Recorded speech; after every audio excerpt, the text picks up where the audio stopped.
Ahoy! I think I'm an Autobot. And welcome to the Raw Review. Starting off Raw with a recap of last week's Bloodline shenanigans. This week, little bit of cinema with Roman and the Usos talking. Roman is saying he wants his family around almost as support, not as servants. The Usos are siding with him, but warning that Jacob's one to watch out for. He's a little crazy. We then get Seth Rollins coming out and calling out Bron Breakker, essentially saying that he's not ready.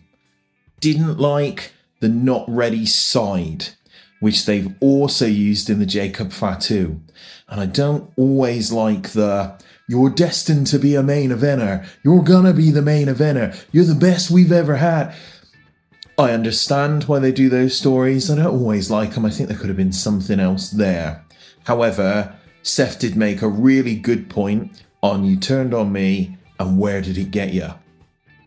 Backstage, we had the women of the Judgment Day taking out Stephanie Vergare. Raquel and Roxanne are in tag team action later. We then got a non-title match, Penta against Rusev. Ethan Page from NXT, recently promoted to the main roster, came out, caused a bit of a distraction. Penta ended up rolling up Rusev. I know before I predict that Rusev would win because it's non-title. I do understand you shouldn't always have title matches. Not every single person deserves a title match just because it's Monday night. And you do need to have some non-title matches. And really, if you're the champion, you shouldn't be losing all the time. Almost someone needs to win a non-title match to go through. So I understand on this. Nice little match. Like seeing Rusev. And obviously it makes a bit more sense. This was now to start something off with Ethan Page. We then had promos from the Grande Americanos. I really like how the true Grande Americano speaks in Mexican and in English, and the original Grande Americano doesn't care anymore and just speaks like Chad Gable. I really, really, really hope that the true Grande Americano wins the Mask match and becomes a mainstay, not just in AAA, but in WWE for years and years to come. What that will do with Chad Gable afterwards, reverting back to Chad Gable, can have him attacking Grande Americano for a bit, can team back up potentially with his former team. But I think as much as it was his to start with, this is the true Grande Americanos through and through. And it also gives roles for Los Americanos, his little tag team. So then we had a Becky Lynch promo. I always think Becky Lynch has been an excellent wrestler, an excellent presentation. I've never loved the sound of her promos as much. I fully understand her. Everybody says it, Bleacher Report. And I also understand that when they're a heel, you're supposed to be annoyed at them. Like, I do understand that. And I get that sometimes, oh, this is working. But also, sometimes I consider that a little bit like the film The Room. There was a film called The Room, widely considered to be one of the worst films of all time. The guy produced it himself. He managed to raise £5 million for it. He put it in cinemas for 2 weeks because you needed to be in cinema 2 weeks to be considered for Oscars. Everybody hated it, ripped it. Become a bit of a cult classic with people watching it because it's so bad it's good. A couple of years after, he came out and went, ha ha ha ha ha, that was a plan all the time. It's exactly what I wanted to do. They didn't. Becky Lynch does a bit of an open challenge looking for somebody new. Io Sky come out, which did annoy me a little bit because Io Sky's not new, and it did make me think, oh, perfect, that could have been Kairi Sane. Kairi Sane could have come out. Kairi Sane could have won the title. That could have left to her splitting from Asuka because actually she doesn't need her and she's good. And that could have led to the Asuka and Io feud, Kairi in the middle, maybe even as a special guest referee. Now, of course, there were releases And WE might have much, much bigger plans for Becky moving forward. So I do understand why they've gone this way. Io Sky come out, they had a good match. Asuka came out, they attacked each other. This is going to lead to their match, I imagine, at Backlash. We had a Joe Hendry promo in the ring singing a song. Not too bad, nice little song. Started singing about Logan Paul getting fired. Interesting timing, given they just fired everybody else. But sometimes business is business, you gotta fire people, and this now moves the story along that, what are you talking about? We were talking about firing Logan. Now, if they did fire Logan, they possibly would have saved all the funds to pay for all the rest of the wrestlers that they released. However, let's be real here.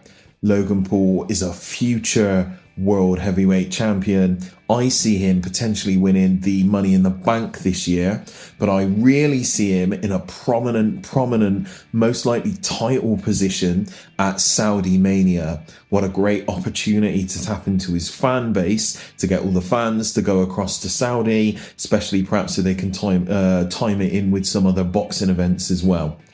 Logan Paul is a future Hall of Famer, and separate from everything else that he's done outside of wrestling and purely just in on the wrestling, he's done absolutely amazing. He looks really good.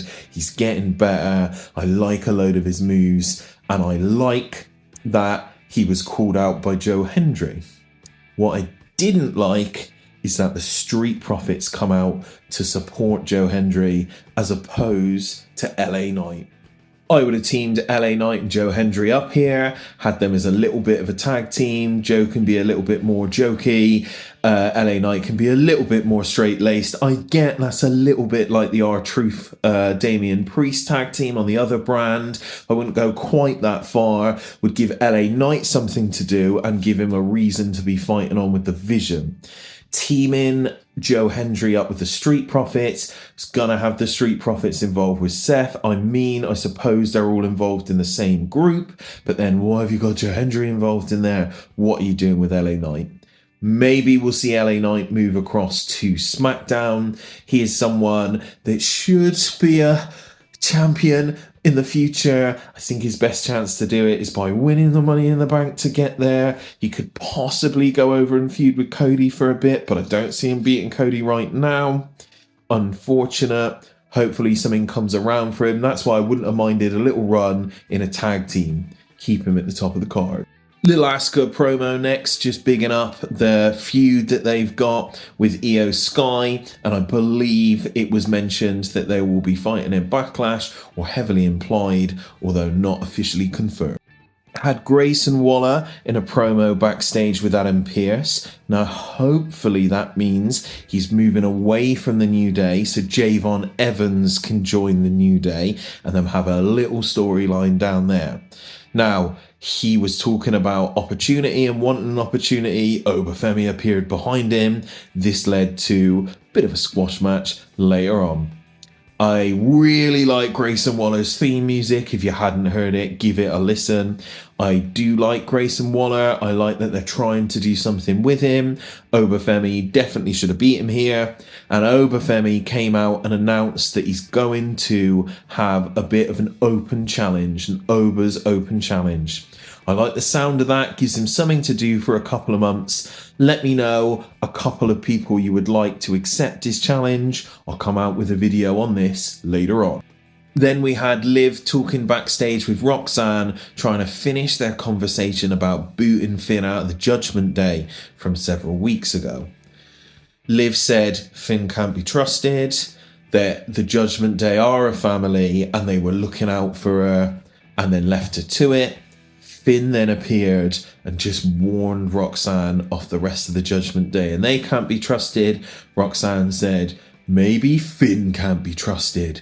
I think we should just listen to Stone Cold Steve Austin, DTA, don't trust anybody.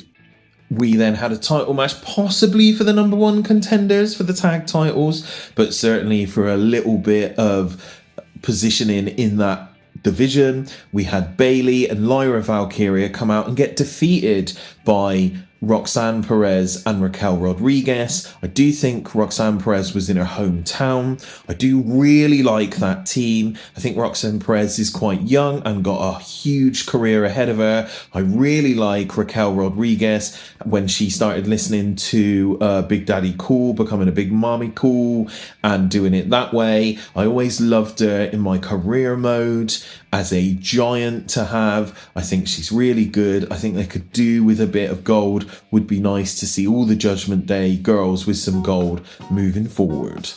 Little Sol Ruka promo come out next. I believe she's going to be huge. I don't know enough about her, but I have seen her soul snatcher finisher. Absolutely amazing. Amazing move. Amazing name. She looks really good. She seems really good. I'm sure we're going to have big things over the next couple of months. And then in our main event, we had a promo off between Reigns and Jacob coming out to basically accept the match. Now, this was a little bit interesting. I did like a couple of things that they did here. Reigns was going down the same route of Jacob, you're not ready. I like how Jacob mentioned that Sokoa is the one that brought him in.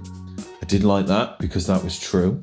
It also ties into SmackDown a little bit, where Solo said, hey, you might need a little bit of help. Could be an opportunity to have a little bit of a bloodline feud going on here. And although I don't see Jacob winning, which is a shame, if there were to be a bit of bloodline, perhaps that could be a bit of a dusty finish, which is protecting them both. I like Jacob sort of attacking him. I think he was using the Tongolan death grip or something. I did quite like that. Like that the Usos weren't out there and not involved at the time being. Interested to see where we're going with this feud. And that was Raw. What did you think? Thought it was quite a good episode overall. Obviously, we've had a couple of releases. They're trying to put a few new faces on there and start new storylines. Thought we had a nice couple of threads leading off to future storylines. I'm excited for the WWE moving forward. Can't wait for SmackDown. Let me know in the comments below what you liked. I'll see you back here for SmackDown.